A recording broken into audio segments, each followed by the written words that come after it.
I just often wonder in finance, because I always wanted to be in finance. I was an economics major at Rutgers, and I thought I wanted to be in finance.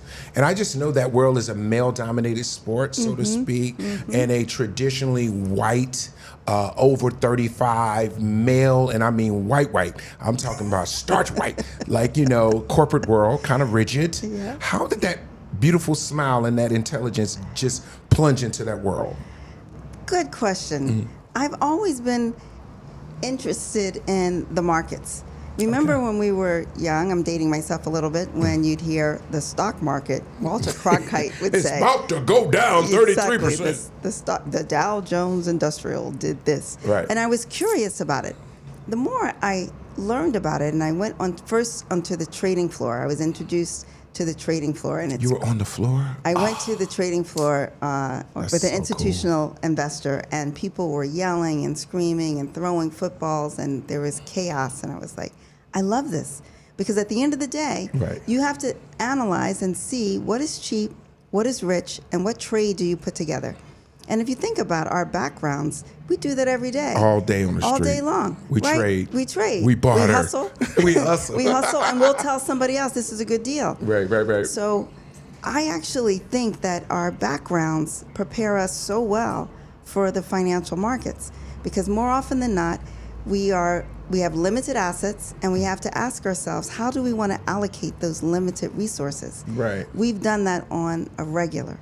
And so when you're in the markets, you have to do the same thing. There are all these opportunities. What are you going to put your money in? Because what am I going to get out of it? And I think we're well prepared for that. Which is your ROI, return on investment. See, I'm getting my terminology together, Valerie. Now, when you're in that world, as I'm listening to you, the thing that's I feel most intimidating is knowing either what to invest in or when do I start? Like, how much money? Oh my God. Black people in my world, I mean, I can't generalize for everyone, in my family and oh my God, that's going to take a lot. Oh, I can't. What if, fear is such a confining element when it comes to money. It is a confining element as it comes to money. And I realize that you asked me the question, in which I didn't go into in detail, and I don't know if I should. You can. Okay. You talked about how did this girl handle that market, because it's true. It is a very, very white world, and it has been for a while. And my husband then at the time walked in, he visited, and he's like, Val, this was a minute ago. There weren't white shirts. There weren't even blue shirts. Like, everyone had on a white shirt. White, crisp, too. Crisp.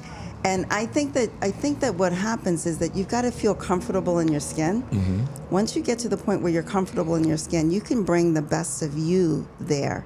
And I did that because I didn't want to try to fit in. The objective is the same, and that's to generate attractive risk-adjusted returns for your clients. Correct. But who you are shouldn't matter, theoretically. And that's the reason I was interested in the industry, because what matters is how did you perform. You can go to the tape. It's a black or white analysis. Facts. If you outperformed, things are great. And so I believe that I could outperform. And any white man, though. Yeah, exactly. I will wear his ass out. No, these are jokes. You got to lighten it up a little. I'm just playing. Exactly. Sorry. But you can. The objective is the same. You want to beat it. Right. And how do you beat it? Those numbers. You want to beat these numbers. And so what you do is you look at the index and say, this is everything in the index. You have a view of what might happen in the economy. Okay. If you think the economy is going to slow, you won't own retail stocks as much, because people aren't going to spend as much money. So it's really more common sense once you understand how things work. Okay. So in that environment, I decided to just be me. And I remember one day, this is Halloween, so you'll appreciate this. Okay. So this is around the Halloween season, and I came in, and I'm a big Beyonce fan. I came in dressed as Beyonce. As you should. And I started playing music on the trading floor. No way. I did. They was about to lock your ass up. I know they was calling the police. I did, and I was like, oh. And then somebody yelled, Beyonce is on 18. And all the people from downstairs who loved Beyonce started running up, and it was me. It was hilarious. Did you feel the love? Did you feel it? I felt the love. That's a snippet of what Beyonce feels every day of her life. I felt the love. But that's the point. Like, you can bring yourself to an environment, and that's what allowed me to continue to flourish because you have to perform. But I didn't try to be someone who I wasn't.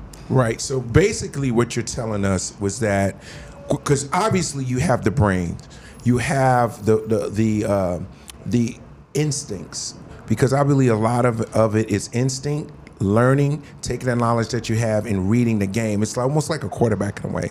Like you get to the line and you don't see like what you see, you call an audible, right? Exactly. Right. And that's what it feels like, because I love to watch Billions, by the way, and that's my show. But when I look at finance, I feel like it does require a lot of intelligence, knowing the world, knowing what the stakes are that you are investing in, and then in knowing the environment that those stocks or bonds are in and how they're going to react, right?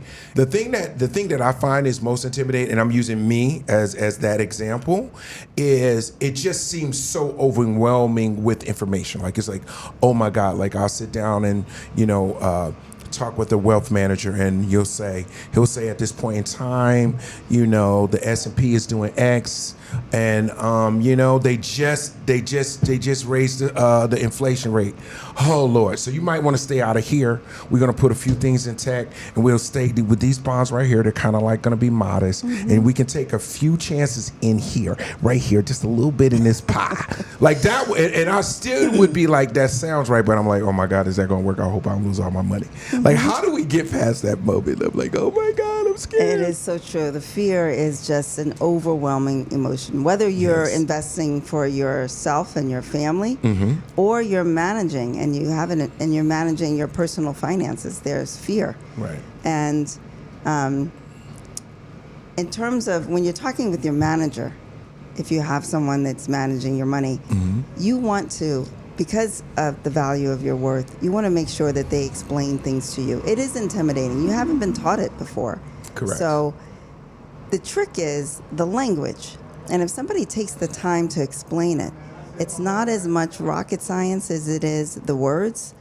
But once you understand what's happening, so that I'm about to say something. It's just like when you read a contract, why do they have to make it so difficult? I know. Why can't they just make it in layman terms? Because then you wouldn't need no damn lawyer. They confuse you on purpose, so you have to get somebody else to explain it to you. Exactly. You have to pay somebody else. Exactly. So let's keep it simple. What topic do you want to discuss really quickly? Is it the economy, or is it? I want to talk about how inflation affects what we invest in. Perfect. Pro or con, because you Okay. can go against or for. Perfect. All right. So interest rates. Let's go back. Inflation. Inflation refers to the price of goods. Correct. So as prices of goods are going up, and it's gone up quite a bit recently. Oh my God, yes. In real terms, that means that most individuals need to have more money because their expenses are going to go up. Correct. Because it's not always the case that your income will rise with the increase in inflation, but your expenses will. Trust me. That is 99% true all the time. Like the cost of living is up, but your money's the same. So Right. you got to make triple the money just to do regular. Exactly. So let's go at a high level. Okay. When you think about the economy, that's your GDP, the gross domestic product, right? It's comprised of roughly 70% of the GDP is what the consumer does. Correct. The next portion is what the business or business investment, and that's usually around 10 to 12%, and it tends to be very volatile. The consumption is the same. The last is everything that we export minus what we import. So when we're thinking about the economy, most of it is going to be driven by the consumer. So if inflation is going up and you're feeling